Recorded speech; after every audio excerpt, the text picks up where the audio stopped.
Salam, hər birinizi xoş gördük. Biologiya 2025 maddələrin mübadiləsi, plastik və enerji mübadiləsi mövzusu üzrə testimizə qaldığımız yerdən davam edirik.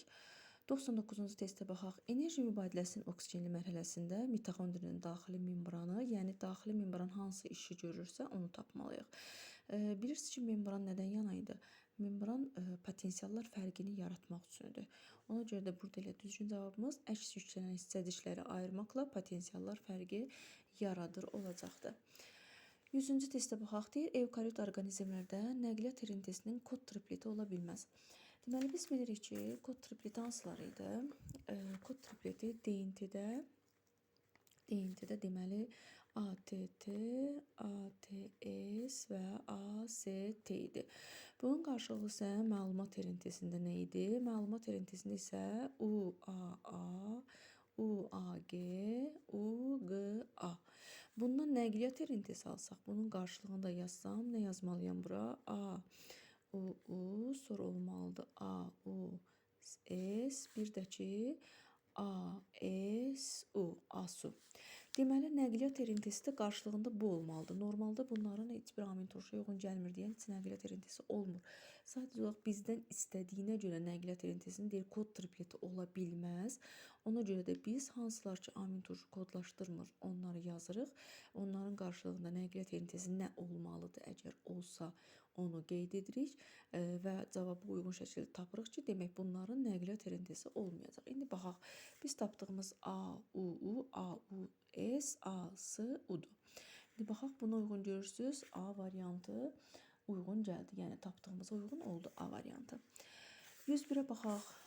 Ribonukleoza zülalının neçə nukleotid 124 amin turşusundan ibarət olub bir zəncirlidir. Neçə nukleotid, neçə triplet kodlaşdırır və bu zülalın bir molekulun sintezi zamanı neçə molekul su əmələ gəlir.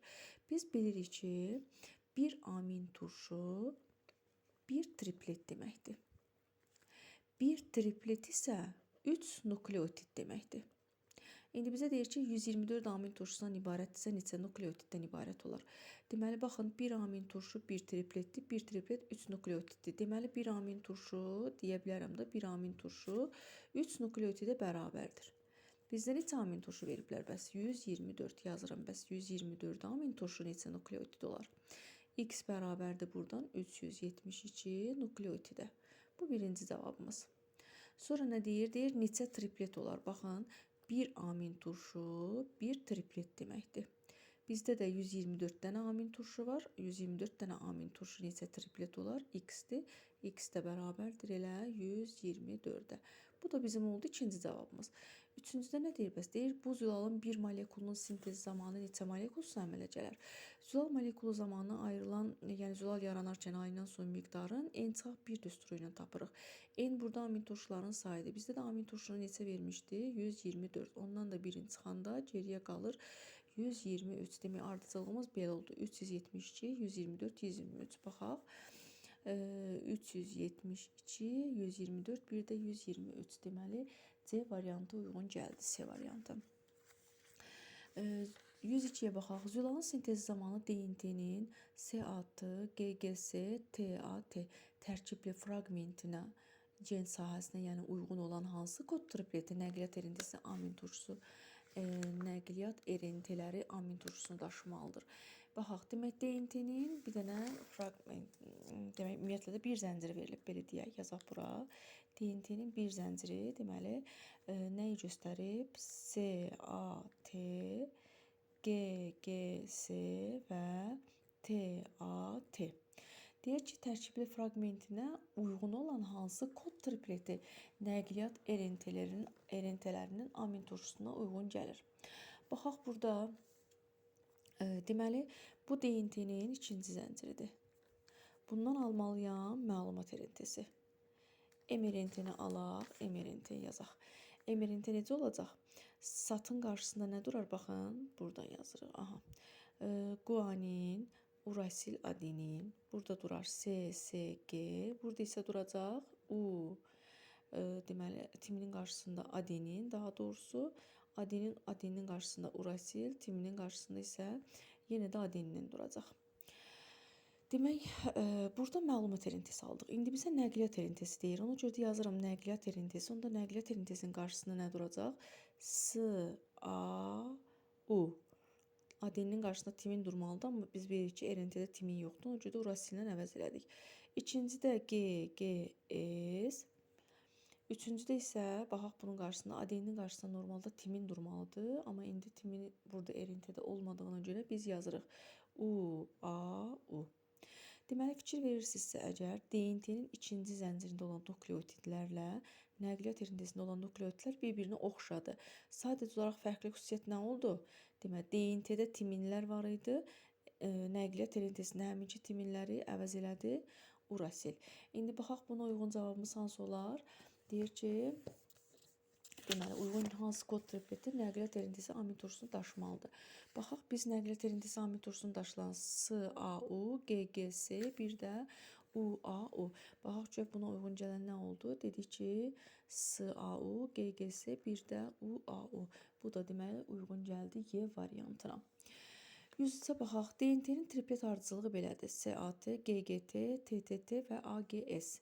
Bu ardıcıllığa uyğun gələn nəqliyyat erintisinin kod tripletlərinin ardıcıllığını tapın. Yenə bundan əvvəl yazdığımız kimi yazaq. Deməli, kod tripletini nə verdi burada yazaq? DNT-ni bizə veribdir. Aha. SAT, GGT, sonra 3 dənə timin, TTT və ən sonda AGS. AGS. İndi deyir ki, DNT-nin baxın, triplet ardıcılığı belədir, yəni yazdığımız kimidir. Buna uyğun gələn nəqliyyat erintisinin kod tripletin. Baxın, yenə bundan məlumat erintisi alacağım. Məlumat erintisi. Qarşılığında nə durmalıdır? Q, U, A. Qua, S, S, A. Timinin qarşısında duracaq 3 dənə adenin. Adenin qarşısında durmalıydı timin. Burada da timin olmadığına görə yazıram U, S, G. Bu oldu məlumat erintisi. Amma bizdən nəqliyyat erintisini soruşmuşdu. Tez nəqliyyat erintisini tapaq. Q, U, A. Q, U, A-dırsa, burada demək nə yazacağım? S, A. Baxın, buna oxşuyur. S, A. Burada timin olmayacaq. Onun yerində Uracil yazmalıyam. Sonra ikinci nədir? G, G, T. Baxın, burada S, S, A. Yenə bax, yazıram S-lərin qarşılığı G, G. Adenin qarşılığı timindir. Timində olmadığına görə U yazıram. U. Deməli, adendən qarşısı timin olmalıdır. Timin də yoxdur deyə 3 dənə Uracil yazdım. Bir də bu sonunculuğa baxıram. Uracilin qarşısı adenin, stazinin qarşısı guanin, guaninin qarşısı isə stazin olacaq. Demək, bizdə hansı alındı? SAU, GGU, UUU və AGS. Bax, görək burada uyğun gələn cavabımız hansı oldu? Bax, SAU, GGU, 3 dənə U və AGS. Deməli, 103-də uyğun gələn cavabımız oldu B variantı. 104-də baxaq. Deyir, molyar kütləsi M qram mol olan bir zəncirli zülalın 1 molunun translyasiyası zamanı yaranan suyun kütləsinə hansı düsturla hesablamaq olar? Baxın, bizdə biraz 2 dənə düsturu bir-birinə qarışıq formada veribdir. Ona görə də mən məcburam ki, burada bir zülalın molekul kütləsini necə tapırlar onu yazım. Emir zülal bərabərdir nəyə? Amin turşuların sayını 110-a vurmağına zülalın kütləsini tapırdım. Bəs onda ayrılan suyun miqdarını necə tapırdıq? Ayrılan suyun miqdarını da n çıxaq 1 düsturu ilə tapırdıq. Burada yazım su. İndi burada variantlarda 110 və yaxud da 128 gördüyümə görə bu düsturdan istifadə edəcəm. Bu düsturda baxın, n-i tapıram. Yəni amin turşunun sayını necə tapmalıyıq? Onu yazıram. Buradan n nəyə bərabərdir? N bərabərdir. Demək, Emir zülal bölünsün 110-a. Bu oldu mənim deməli amin turşunu saymaq üçün lazım olan düsturum. Bir də suyu istəyib məndən. Ona görə də yazıram n çıxaq 1. Buradan n-in yerinə qoyum nəyi? Bax, n budur ana. Yəni n bölək 110 çıxaq 1 yerində saxladım. Amma mənə nə deyir? Deyir ki, suyun kütləsini qramla tapın. Qramla dediyinə görə baxın, bunu mötərizəyə alıram. Alınan cavabı vururam 18-ə. Deməli, buradan da n bölək 110 çıxaq 1 vuraq 18. 104-də demək uyğun gələn cavabımız oldu D variantı. 105-ə baxaq. İnsulin hormonu biri 21, digəri 30 amin turşu qalığından ibarət 2 polipeptid zəncirdən ibarətdir. Bu hormonun sintezi üçün neçə kodlaşdırıcı triplet. Baxın, triplet deyir. Biraz bundan əvvəlki testdə izah eləyəndə dedik ki, bir amin turşu bir tripletə bərabərdir. Yəni burada bax, biri 21 amin turşudansa 21 tripletdir. İkinci 30 amin turşudursa onda 30 dənə də tripletdir. Ona görə də cavabımız olacaq 21 üstə gələk 30 qədər triplet olar. Yəni Y variantı. 106-da baxaq, bitki hüceyrəsinə baş verən hansı proses xlorofilin olmasından bilavasitə asılı deyil?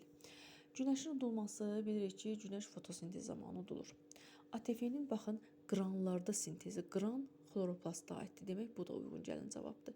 DNT-nin sintezi. DNT-nin sintezi fotosintezdən, yəni xlorofildən asılı olan bir proses deyil. Çünki DNT mitoxondriyada da var və onlar özlərini içiləşdirmək qabiliyyətinə malikdirlər. Ona görə də deməli DNT-nin sintezi olunması xlorofilin olub olmamasından asılı deyil. 106-da düzgün cavabımız oldu C variantı.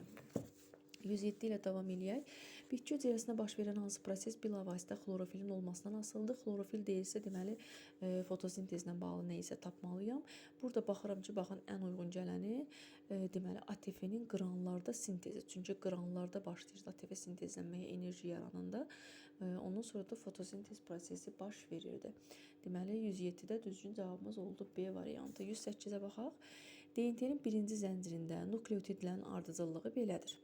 Bu DNT-nin ikinci zəncirindən sintez olunan məlumat elintezi zəncirinin müvafiq hissəsində neçə urasil nukleotidi olar? Baxaq.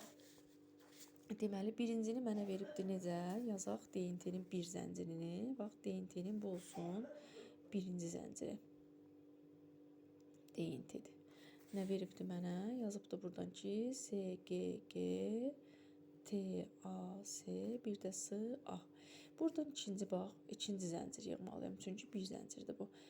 İkinci zəncir necə olacaq? GGS, ATG, bir də bu oldu ikinci zəncirimiz. İndi bizə nə deyir? Deyir ki, buna komplementar olaraq mRNT-də sintez olunduğu deyin. Deməli, ikinci zəncirlə sintez olunan məlumat elintezinin zəncirinin müvafiq hissəsində neçə urasil? Demək, bundan mən məlumat elintezi yığmalıyam. Ondan sonra məlumat elintezinin ardıcılığını tapandan sonra tapmalıyam görüm neçə urasil var. Biz bunu qeyd eləyək. Bax, GGS-dir. Burada nə yazacağım? SSG. ATG-dir. Yazacağım nə? Adenin qarşısında timin durur. Elintezdə timin yoxdur. Ona görə də yazıram. UAS. UAS yazdım. Bir də SA. Bunları yazdım. Baxın, mRNT ilə DNT-nin birinci zənciri bir-birinə oxşadır. Görürsünüz. SGG. Burada SGG, burasını səhv yazmışıq. GSS. Aha. Burası səhv gedib deyə, burada səhv olmuşdu. Bunu da düzəliş eləyək. Aha. Deməli, baxın, birinci zəncirlə mRNT-nin deməli, ümumiyyətlə nukleotidlər bir-birinə oxşardır. Bəs fərqli xüsusiyyət nədir? Fərqli xüsusiyyət odur ki, DNT-də timin var, amma RNT-də timinin əvəzinə urasil var. Bizdən nə istəmişdi? Demişdi ki, burada neçə urasil nukleotidi var. Urasil nukleotidi bir dənədir. Elə mən buradan tapsaydım əslində, bir dənə timin varsa, demək onun qarşılığında olacaq mRNT-dən də bir dənə timinə uyğun urasil olar. Demək, 108-də uyğun gələn cavabımız oldu Y variantı. 109-da nə deyir? mRNT-də nukleotidlərin ardıcılığı. İndi də bizə məlumat elintezini deyir. Məlumat elintezində nukleotidin ardıcılığı deyir. Belədir. SGG, UAS, bir də SA-dır. Bu mRNT-nin bilavasitə sintez olunduğu DNT zəncirinə komplementar olan müvafiq hissəsində. Yəni, bundan yığmalıyam DNT-nin ikinci zəncirini. Aldığımdan da yığmalıyam DNT-nin birinci zəncirini. Yığaq GSS, mRNT isə urasildir. Urasilin qabağında nə duracaq? Adenin, timin, guanin. Burada da durar guanin, timin. İndi bunun birinci zəncirini yıxsam necə yazacağım? Baxın, SGG, baxın, A, adeni yerdə timindir, təbildir ki, T, A, S, bir də ən sonda SA. Deməli, mRNT ilə DNT-nin birinci zəncirinin nukleotidlər həmişə bir-birinə oxşar olur. Sadəcə olaraq birində timin, birində isə urasil olur. Yəni, buna görə fərqlənirlər. İndi baxaq burada bizdən nə istəyirdi? Deyirdi ki, DNT zəncirinə komplementər olan müvafiq hissəsində neçə timin nukleotidi var? Baxın görək timin neçə dənədir? 1 dənə. Əslində lap əvvəldən urasilə uyğun şəkildə timini də tapmış olub. Deyə bilərdim ki, deməli timinin sayı 1 dənədir. Deməli 109-da uyğun gəldi cavabımız olaraq C variantına. 110-da nə deyir bəs? Deyir hüceyrədə yağ və karbohidratların parçalanmasında ortaq xüsusiyyət nədir? Təbii ki, bunun ortaq xüsusiyyəti karbon qazının suyun ayrılmasıdır. Sonra keçək 111-ə. Deməli deyir ki, genetik kod anlayışı hansı terminlə əvəz etmək olar? Genetik kod triplet deməkdir. Bir triplet, bir genetik kod deməkdir. Genetik kod DNT-də genetik kod, məlumat elintesində kodon, nəqliyyatda isə antikodon adlanır. O demək, qısa şəkildə deyək ki, genetik kod tripletə uyğun gəlir. Triplet kod da elə uyğun gələcək genetik koda. Deməli birində D, birində isə Y variantı oldu. Sonra keçdik deməli 113-ə.